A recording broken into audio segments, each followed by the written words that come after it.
sobre conjuntos de números reais, mas antes disso vamos rever os outros conjuntos. Portanto, começamos pelo conjunto dos números naturais, que é representado pela letra N. Portanto, é 1, 2, 3, 4, 5, por aí fora. Não tem fim, por isso as reticências. Depois, se eu quiser incluir o zero, estou perante os conjuntos de números naturais, incluindo o zero. 0, 1, 2, 3, 4, 5, 6, por aí fora.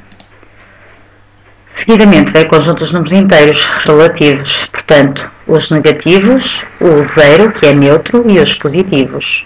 Portanto, não tem princípio nem tem fim.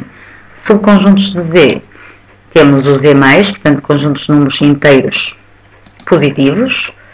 Temos o Z-, só uma questão, se repararem, o conjunto de números inteiros positivos coincide com o N, conjunto de números naturais. O Z-, portanto, conjunto de números inteiros negativos. O Z0+, portanto, conjunto dos números inteiros não negativos, portanto, quando pretendo incluir o zero, digo conjunto dos números inteiros não negativos, uma vez que o zero é neutro, nem é positivo nem é negativo, que coincide com N0. E outro subconjunto, o conjunto dos números inteiros não positivos.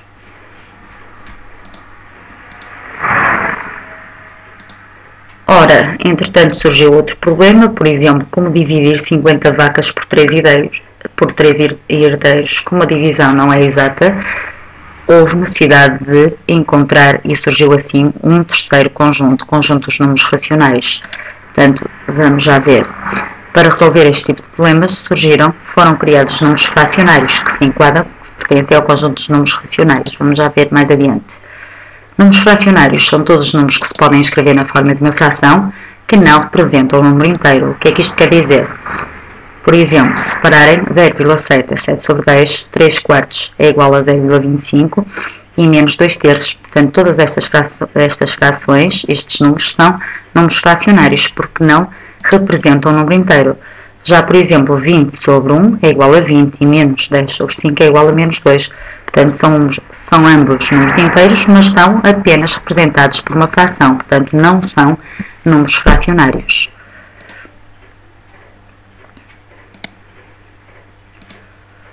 Todo número que pode ser representado por uma fração com numerador e denominador inteiros chama-se número racional.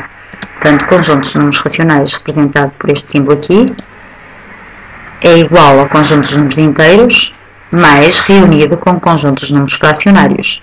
Vamos aprofundar o estudo dos números fracionários. Portanto, mais uma vez, números racionais, números inteiros e fracionários.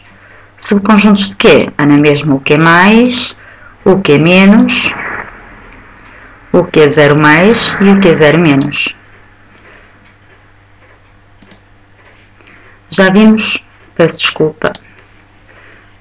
que qualquer número racional se pode representar na forma de uma fração. Mas atenção, há vários tipos de frações. Vocês sabem que há as frações decimais e as frações não decimais. Portanto, uma fração diz decimal se o seu denominador é uma potência 10. Isto é, se o denominador é 10, 100, 1000, 10.000, por aí fora. Temos aqui 3 exemplos de frações decimais. Reparem que 2 quintos é equivalente a uma fração decimal, porque se eu multiplicar o numerador e o denominador por 2, obtenho uma fração decimal, é preciso ter cuidado com isso. E reparem, as frações decimais coincidem com as dízimas finitas. Portanto, dízimas finitas, se eu efetuar a divisão 2 a dividir por 5, chega a um ponto que esta termina, portanto o resto é zero. Está ali o exemplo que eu acabei de dizer, o algoritmo da divisão, lá está. Mais exemplos de frações decimais, portanto, que são equivalentes às dízimas finitas. As frações decimais ou equivalentes a frações decimais correspondem às dízimas finitas. E agora vamos ver exemplos de frações não decimais, portanto, vão corresponder às dízimas infinitas periódicas. Portanto, infinitas porquê? Porque por mais que prolongue a divisão, esta nunca termina, nunca é zero. Temos aqui um exemplo, reparem, 1 a dividir por 6. Eu, por mais que prolongue, que vá acrescentando zeros, o resto nunca é zero. Peço desculpa mais uma vez.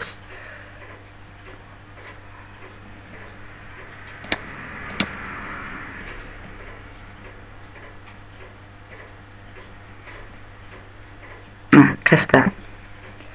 Dízimas finitas. Muito bem. Periódicas, porque tem período, isto é, um número ou números que se repetem com a mesma frequência. Sendo assim, como é que eu escrevo isto corretamente? No primeiro caso, o número que se repete com a mesma frequência é o 3, portanto vou colocar o 3 dentro de parênteses, portanto fica 0,3 dentro de parênteses, portanto o período é 3. No segundo caso, o número que se repete com a mesma frequência é o 6, portanto vou escrever 0,1 e o 6 dentro de parênteses. No terceiro caso, 0,1, sendo que 1 fica dentro de parênteses. No quarto caso, 72 é o período, portanto são os números que se repetem com a mesma frequência, então ficam 1,72 dentro de parênteses. Tem aqui outros exemplos. Como já referi, as frações não decimais ou equivalentes a frações não decimais correspondem a dízimas infinitas periódicas. Portanto, podemos fazer novamente um esquema. Números racionais são os inteiros e os fracionários, e dentro dos fracionários existem as dízimas finitas e as dízimas infinitas periódicas. Se quiserem detectar se trata de uma dízima finita ou infinita periódica, basta fazer o seguinte.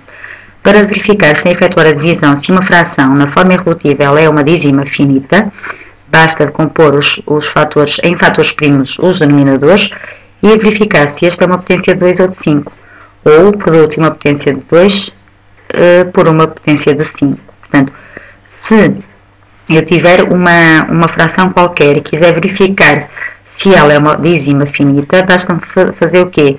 Portanto, quando ela está colocada na forma irredutível, portanto, o que é que basta fazer? Pegar no denominador, decompor em fatores primos, e se for uma potência de 2, é uma dízima finita. Se for uma potência de 5, é uma dízima finita.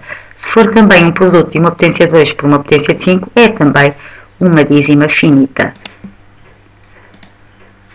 Temos aqui um esquema, portanto, o conjunto mais pequeno que nós conhecemos é o N. Seguidamente vem o Z, portanto, o N faz parte do Z. E depois o Q, que engloba o N e o Z, e ainda mais alguns números que já vimos. Portanto, raiz quadrada de 4 é 2, portanto, é um número racional, assim como é um número natural, e por aí fora. Portanto, isto quer dizer que o conjunto N está contido no conjunto Z, e por sua vez o conjunto Z está contido no conjunto Q. Portanto, o maior conjunto é o Q, até agora. Qualquer dízima finita ou infinita pode ser representada na forma de uma fração. Portanto, dízimas finitas, toda a gente sabe passar, não é? Portanto, 1,3, em 1,3 décimas, portanto, basta colocar, se pretender colocar na forma de uma fração, será 13 sobre 10. Menos 4,56, portanto, 56 duas casas decimais, ignora a vírgula, fica menos 456 sobre 100.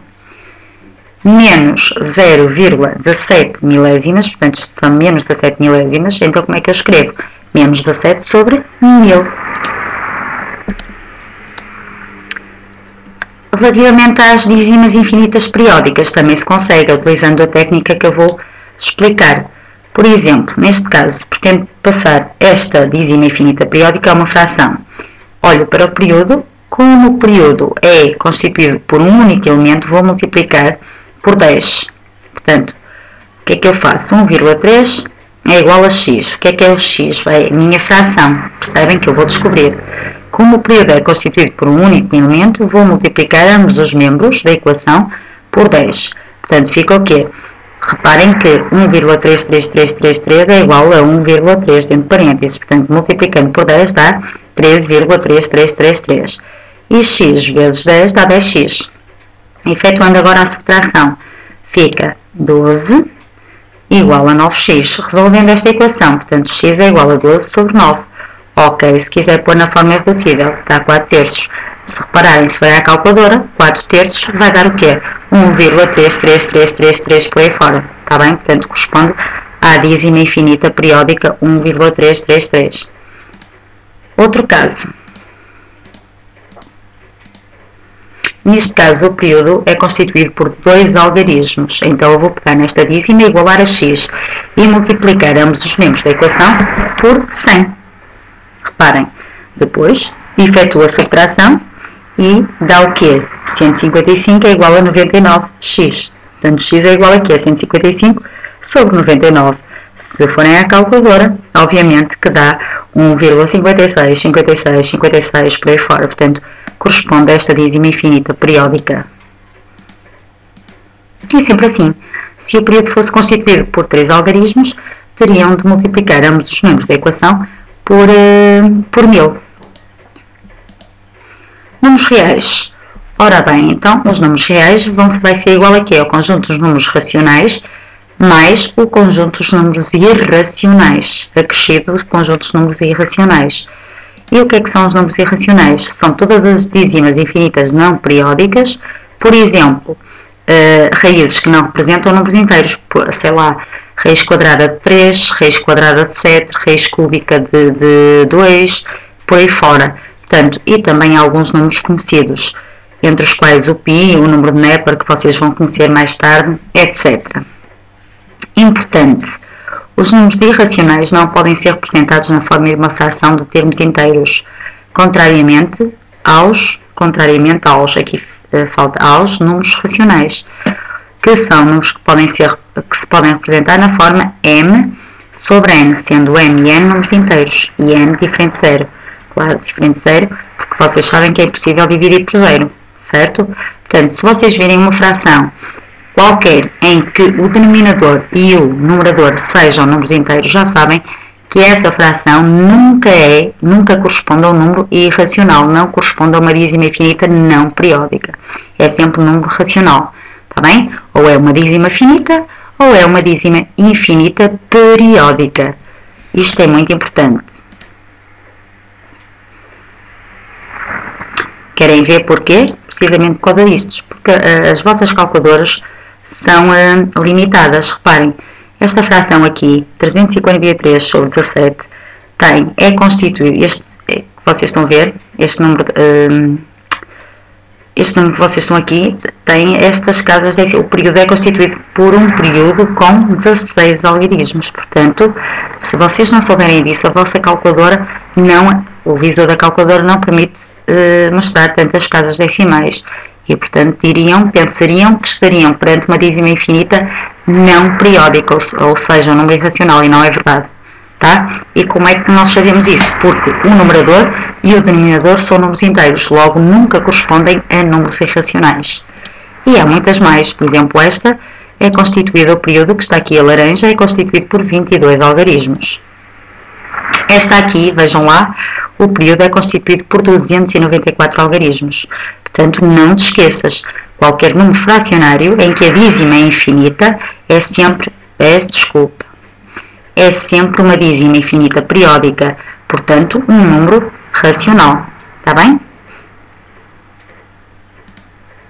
Uma dízima infinita não periódica, temos aqui o caso do π. Portanto, coloquei aqui, penso que foram as 120, exatamente, as primeiras 120 casas decimais do número π, que não tem período, uma vez que não é um número racional, portanto, corresponde a uma dízima infinita não periódica. Continuando, então, temos que saber que o conjunto dos números reais é igual ao conjunto dos números racionais, reunido com o conjunto dos números irracionais. Se o conjunto de R é sempre a mesma coisa, os 4 principais será o quê? O R+, o R-, o R0+, e o R0-. Em suma, dízimas, portanto, dois tipos de dízimas. Existem as dízimas finitas e as dízimas infinitas. Portanto, se forem infinitas, acabou por aqui. Quanto às infinitas, existem ainda as infinitas periódicas e as infinitas não periódicas. Portanto, sendo que as finitas e as infinitas periódicas pertencem ao conjunto dos números racionais e as não periódicas pertencem aos números irracionais, certo? Todas elas estão inseridas no conjunto dos números reais. Portanto, o conjunto dos números reais abrange todas as dízimas e todos os números que acabamos de ver. E terminou.